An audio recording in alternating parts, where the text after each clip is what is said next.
All right, guys. So you probably do remember the TriKES video that we had posted quite a while ago. We've actually finally gotten around getting this build finished up. Things have obviously been a little bit hectic in the world with the whole pandemic COVID deal going on. But on top of that, we did move locations. As you know from some previous videos, we purchased a building with about double the amount of space. So it's going to allow us to continue getting these builds done faster and take on a little bit more capacity. So anyway, back to the TriKES video. Here's some old clips from the old shop. We basically tore this machine down, powder coated everything, got it all back together.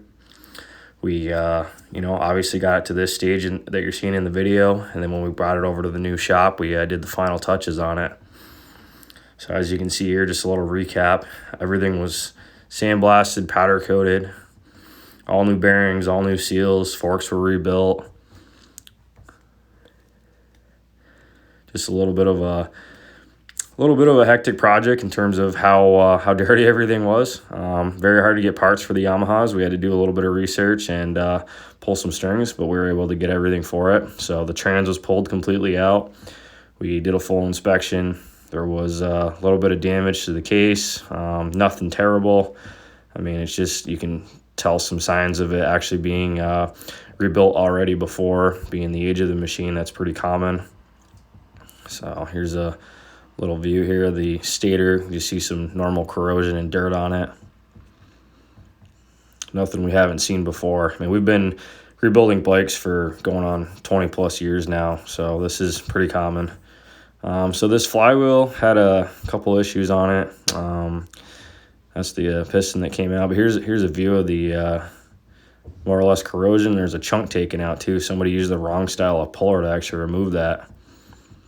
So that's the piston that came out, which wasn't in too bad a shape. Somebody did rebuild it, but when they rebuilt it, they actually didn't notice a chunk of old piston stuck on the connecting rod. So you can actually see that sitting right there. Kind of hard to see, but if you know what you're looking for, you're going to spot that right away in the video.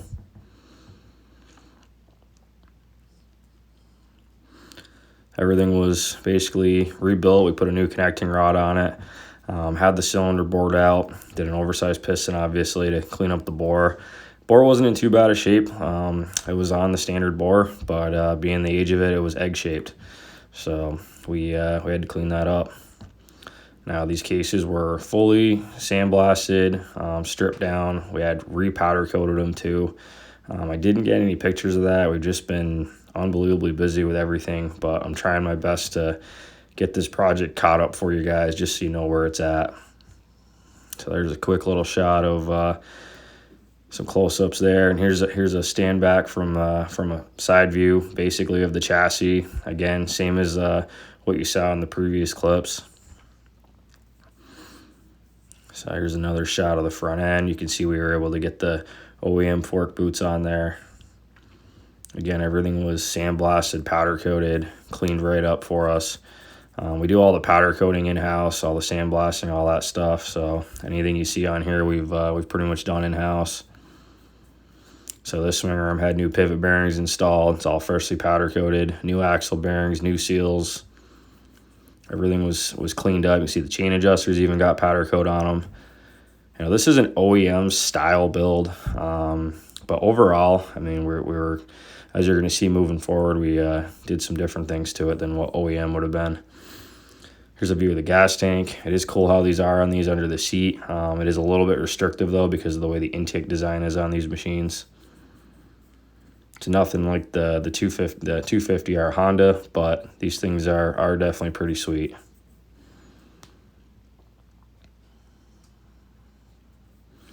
That's pretty much that. So in the next clip coming up here, you can see we tore down the rear shock. I was able to actually get a seal head.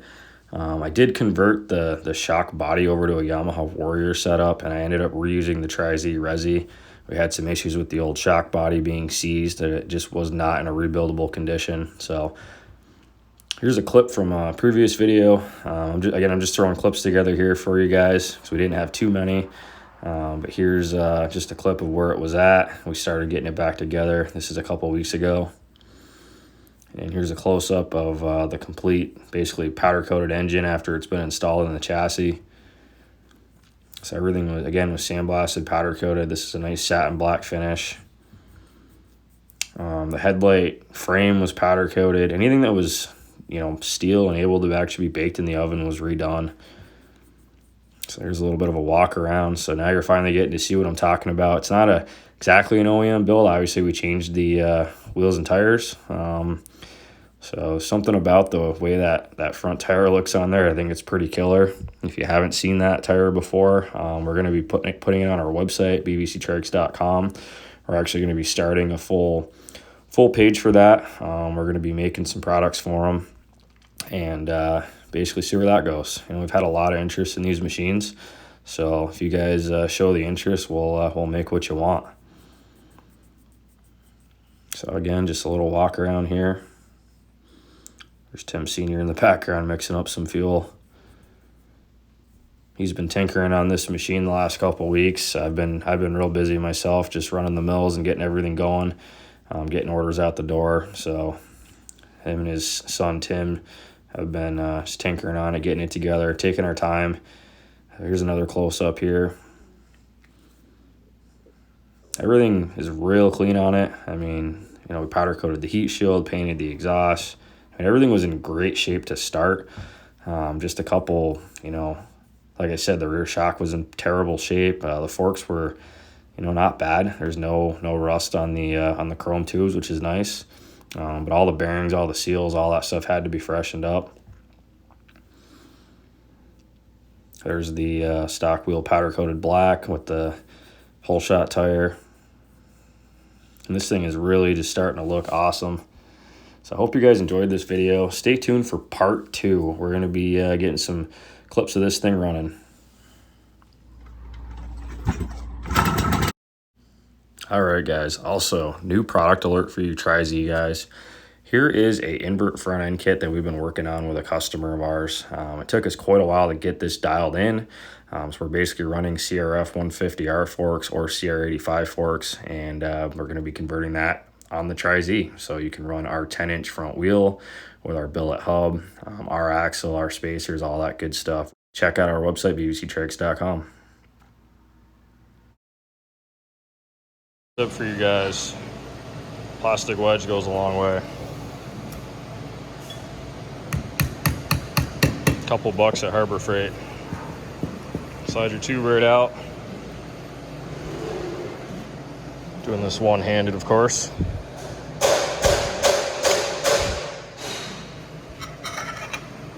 There it is.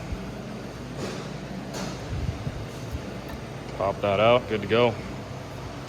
It's better than beating on this or trying to use something like this. This will actually mar up the surface. So again, just a little plastic wedge, something that's softer than the material you're working against. They're cheap, couple bucks at Harbor Freight. Real simple to spread that. We do run a tight tolerance on these. If you do run into an issue sliding it down, check your fork leg for burrs, anything like that can hold it up, because we do run these only a couple thou bigger.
hard to even explain how fast these modern bikes are. They're insanely fast.